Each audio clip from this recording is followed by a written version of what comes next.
primeiro lugar, é preciso que se compreenda bem, digamos, as circunstâncias deste julgamento. Qual é o crime imputado ao ex-presidente Luiz Inácio Lula da Silva neste julgamento? É muito simples e muito clara a acusação. Haver recebido um apartamento no edifício Solares, no Guarujá, para, em contrapartida, praticar atos com o presidente da República que favorecessem a OAS. Então, isso tudo tem uma definição no Código Penal. Se fosse verdade, o que teria acontecido seria um crime de corrupção passiva. Não é? O agente público, o funcionário público, o servidor público, recebendo vantagem econômica para, em contrapartida a essa vantagem, praticar ou omitir um ato das suas atribuições, do seu ofício, para favorecer alguém.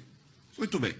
Colocada esta primeira premissa, o que é que os autos demonstraram a respeito, em primeiro lugar, do recebimento do apartamento?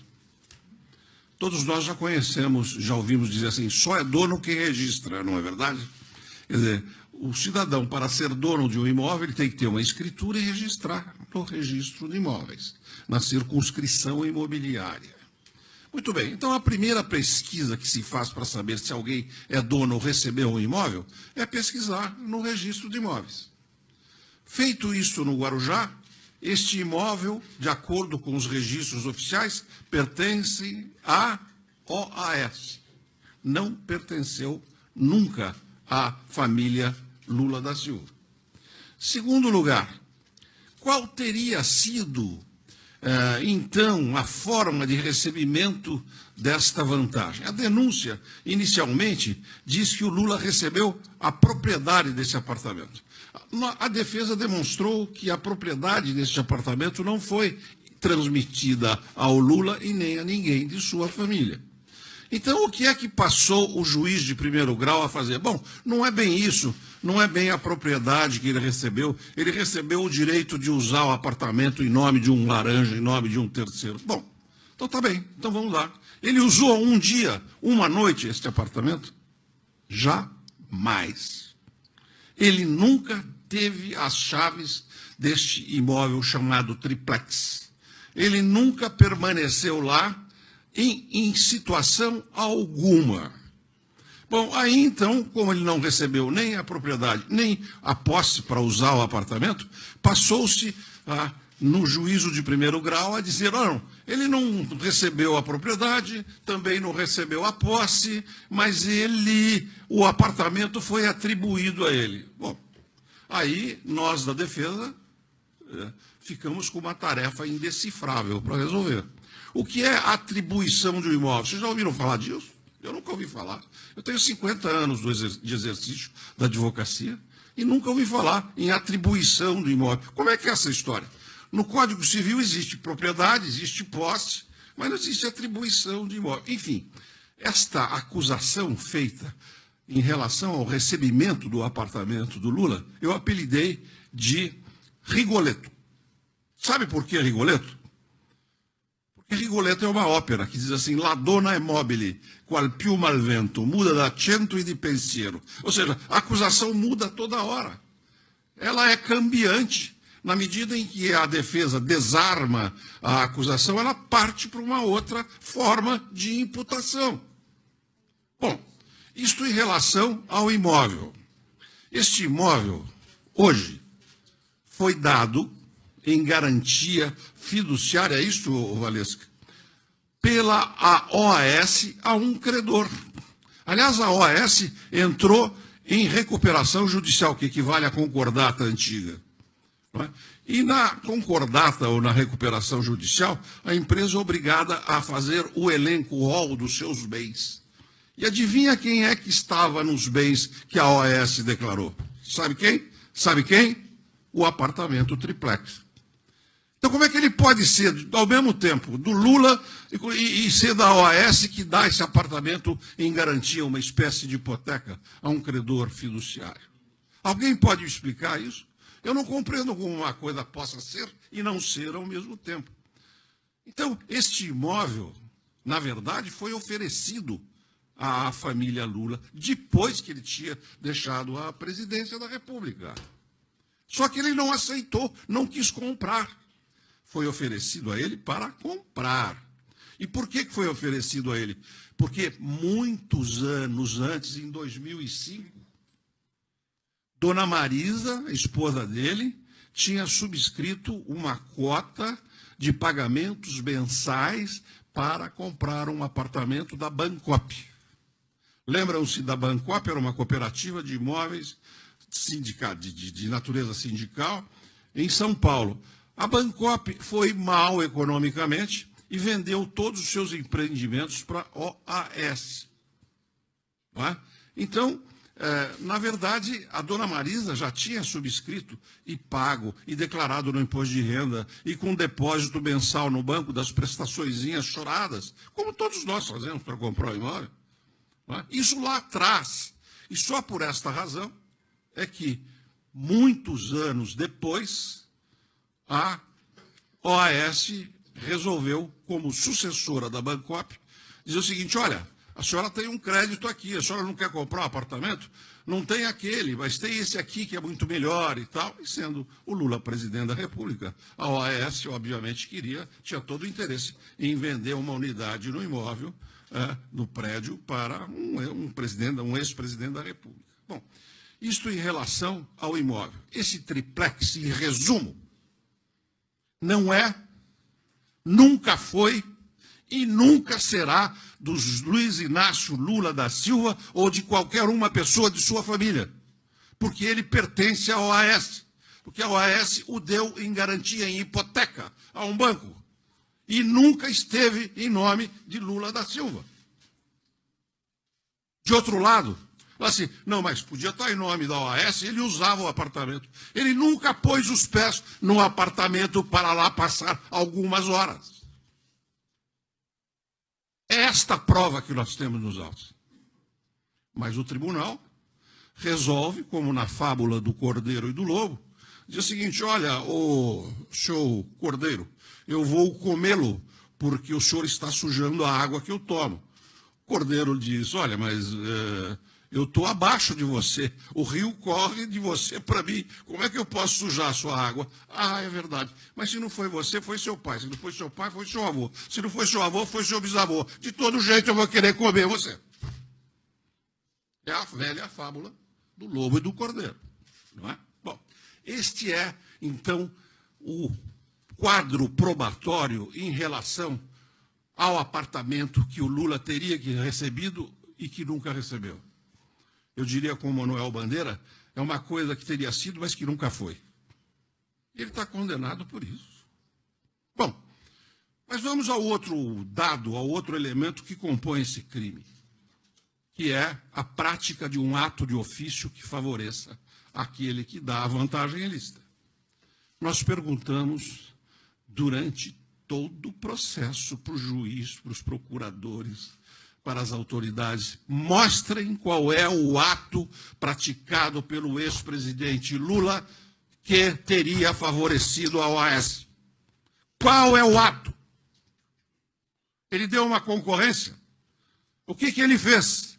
Onde ele decidiu? Qual é o ato administrativo que ele baixou para favorecer a OAS? Não existe. Como o crime exige que aconteça a prática de um ato de ofício para favorecer alguém que paga em troca disso, o que é que a justiça, o que o judiciário fez até agora? Falou: bem, sabe como é?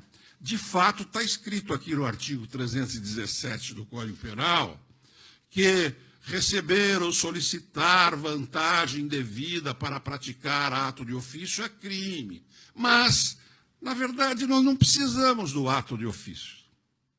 Então, a nossa pergunta fica sendo: se o crime diz que é preciso receber uma vantagem indevida, que é preciso haver a prática de um ato de ofício que favoreça aquele que dá a vantagem, e não existe nenhum dos dois, como é que nós ficamos? Nós estamos diante de uma condenação fora acima das provas, com desprezo às provas trazidas aos autos e fora da lei. Porque a lei diz que para acontecer o crime de corrupção ativa é preciso que concorram essas duas situações que eu acabei de expor aos senhores. Isto gera uma grande insegurança jurídica no nosso país, porque nós sabemos que se nós não cometermos um crime, nós nunca seremos punidos pela justiça criminal. Mas agora o que se está vendo é que há punição sem crime. Este é o ponto. Sem a prova de um crime. Então, nós não podemos aceitar isso. A Constituição e a lei é a medida de todas as coisas. Não é a vontade do juiz, não é o que o juiz acha, mas é o que a lei diz, o que a Constituição manda. É isto que deve nos governar. Aliás, o Estado de Direito é isso, né? É o governo das leis e não dos homens. É o governo das leis e não dos juízes. The rule of law. É o governo das leis. Não pode haver homem, mulher, categoria ou função que esteja a decidir acima e fora da lei. Este é o ponto. Então, meus amigos, o que nós temos aqui é uma condenação absolutamente divorciada da realidade probatória arrecadada, coletada, coligida nos autos. Nós temos um crime sem conduta criminosa. Nós temos um crime de resultado econômico sem que tenha havido essa vantagem econômica. Em suma, o que nós temos é um grande vazio e uma grande vontade de condenar. Isso é verdade. Não é? Nós estamos trocando, digamos assim, os parâmetros da lei pelos parâmetros da convicção. Eu estou convencido e tal. Bom, o nosso sistema judiciário, a nossa Constituição, diz que todo processo criminal tem que observar uma fórmula democrática que se chama devido processo legal. E uma das regras do devido processo legal, due process of law, que nós importamos do direito saxônico, qual é essa regra? Não pode haver condenação se não houver prova segura da existência do fato e da culpa de quem está sendo processado. O que nós tivemos, em primeiro grau, foi uma condenação sem prova do fato criminoso, da existência do fato criminoso e de que o acusado, o presidente Lula, tivesse praticado a conduta que a lei descreve como conduta criminosa. E o tribunal hoje, lamentavelmente, sancionou, referendou esta decisão. Nós dela vamos recorrer, seguramente, não vamos aceitar isto, porque nós lutamos muito. Nós lutamos muito para resgatar da ditadura militar a democracia que nós temos. Quando os militares entravam nos tribunais e caçavam os juízes, não eram as associações de juízes que os defendiam. Eu estou falando quando os militares entraram no Supremo Tribunal Federal e caçaram as atribuições judicantes de Evandro Lins e Silva, de Hermes Lima, de Vitor Nunes Leal, no período da ditadura militar. Fomos nós, não as associações de juízes que hoje vivem publicando notas aí, que fomos defender a independência dos juízes por amor à democracia, ao Estado de Direito. Nós, advogados, fizemos isso. O que nós estamos verificando agora é que o autoritarismo não veste mais aquela cor verde-oliva dos militares. Parece que o autoritarismo sofreu uma mutação cromática. Ela hoje se veste de preto. Ele hoje está a se vestir de preto. Condenação sem provas é condenação autoritária. Condenação sem a demonstração concreta e efetiva do ato criminoso, é ato de autoritarismo contra a Constituição e contra a ordem democrática. Eu queria dizer aos senhores que nós temos sustentado isto durante todo o processo. Hoje nós ouvimos aí o seguinte: não precisa demonstrar qualquer ato do acusado para condená-lo. Isto está implícito, o ato de ofício que ele poderia ter praticado para favorecer, digamos assim, a OAS está implícito, e nós acreditamos na palavra do delator. Meus amigos, eu quero dizer uma coisa a vocês. Isto não é uma advertência da defesa de Luiz Inácio Lula da Silva. Essa é uma advertência de um grande advogado, de um grande jurista francês, que se chamava Chrétien Guillaume Malesherbes. Malesherbes, advogado de Luís XVI. Aquele que disse para a corte: senhores juízes, trago duas coisas: a verdade e a minha cabeça. Vocês podem pegar a segunda, que é a minha cabeça, depois de escutar a primeira. E foi o que aconteceu realmente. Não é?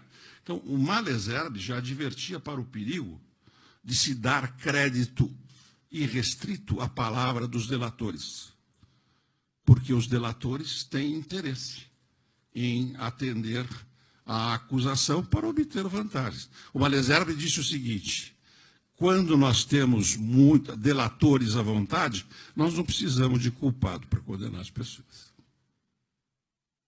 Quando nós temos muitos delatores, nós não precisamos de culpados.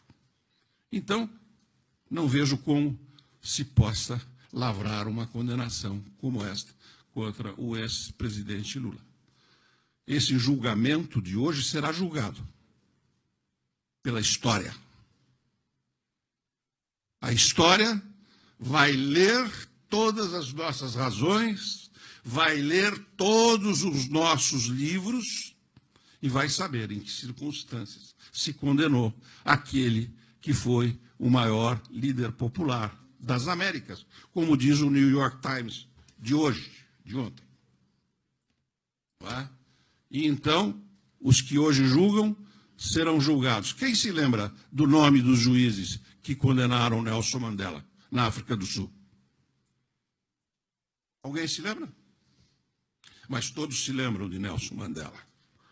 Quem se lembra do nome dos juízes que condenaram Tiradentes no nosso país? Mas todo mundo se lembra de José Joaquim da Silva Xavier, o nosso Tiradentes. Não é? Então, não se iludam. A verdade pode ficar doente, mas ela não morre nunca. E a nossa verdade é a inocência de Luiz Inácio Lula da Silva, o presidente que tirou da miséria 40 milhões de brasileiros.